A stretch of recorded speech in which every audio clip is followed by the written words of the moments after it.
I'll tell you guys a story, subhanAllah, on this issue of judging between the wife and the husband. Shaykh Al-Albani rahimahullah, Shaykh Muhammad Nasiruddin Al-Albani, he had a conflict one time with his wife, Shaykh Albani. And he got very serious. And the reason was because Shaykh Albani had a big library, a big library. And his wife used to clean it and all the time. And he would say to her, clean the whole library, clean all of this, clean this and that. And he would also say, and a lot of guests would come to his house. And she would cook for all of his guests, and she got tired from this. And so she found it very hard. So Shaykh Al-Albani rahimahullah, he made one of his students the judge. He called one of his students, he said, you need to be the judge of me and my wife. Things are getting out of control now. It's getting very problematic. Which shows you there is no one except what?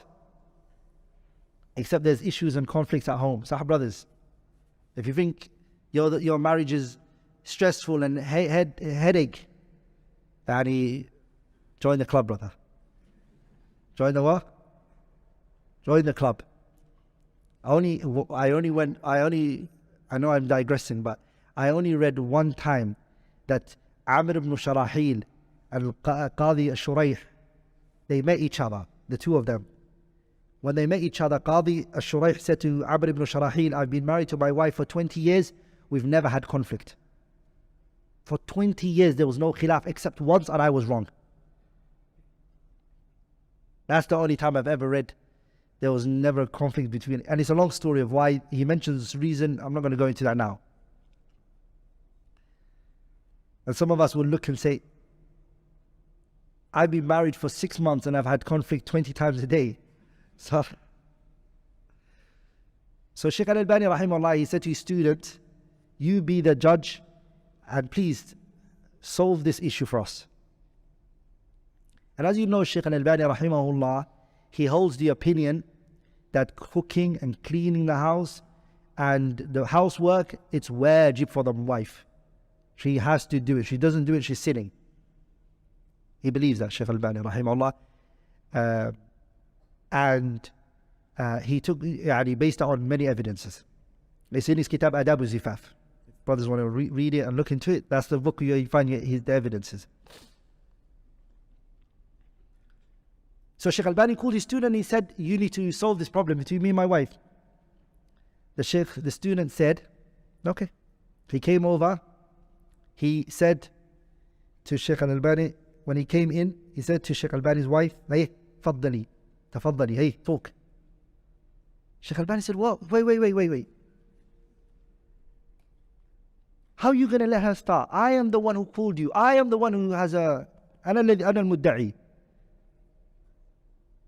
If you're listening to a case, the person who put the case forward, and I'm the one who submitted the case, not her. That's one.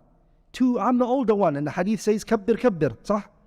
When the two sahabis spoke, one was young and the older one was there, and the young one started to talk.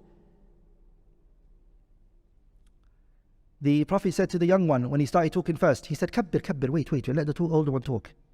So Shaykh Albani said to the student, why are you getting it all wrong? I'm the older one. I'm the one who should talk. Why are you jumping me? The student said, Shaykh Albani, are you the judge or I'm the judge? Did you call me to judge this situation? Shaykh Albani said, yeah, I did call you to judge the situation.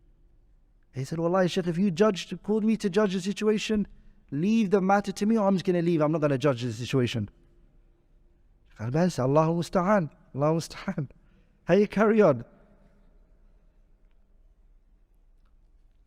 He listened to the wife of Shaykh Albani rahimahullah. She said, look, I have this issue with the Shaykh. Shaykh has guests after guests. Students keep coming to him. They want to ask him questions. They have discussions with him. His house is guest after guest. And every time they come, I have to make them tea. I have to make them food. If they stay for lunch, if it's breakfast, if it's dinner, everything I have to make. Then I have to clean his office and his maktaba, prepare the room for him and his students. And I can't. The student said, Wallahi, Shaykh Albani, you're zalim. You're an oppressor. And he said to the wife, you're madloom, you're oppressed. Shaykh Albani said, A'udhu billah. I'm here, you haven't heard my side of the story, and if it's true or not, and what took place, you didn't hear anything. كيف تحكم? How are you going to judge? The basic stuff of knowledge is missing from you to his student. Student said, Shaykh, I'm the judge. And if I judge, if you want me to judge, I'll judge. If you don't want me, I'm leaving. Shaykh said, Allahu musta'an. The student then said to Shaykh Nasir rahimahullah, now that it's clear that you are the oppressor and she is the madloom, the oppressed, the verdict is you marry a second wife.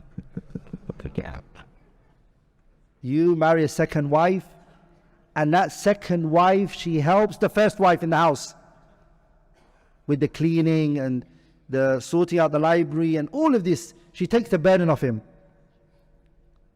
So the student said, when I said the Albani, you're a zalim and you're madloom, Shaykh Nasir's face was very angry, and her face was smiling and she was happy. And she seemed happy, and Shaykh Albani rahimahullah seemed angry. But the minute he gave the verdict and he said, get married to a second wife, the face flipped.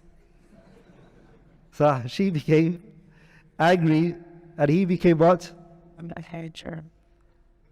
The reason I mention the story is because listening to one side of the story and not listening to the other in the Sharia, it's not right. You listen to both sides of the story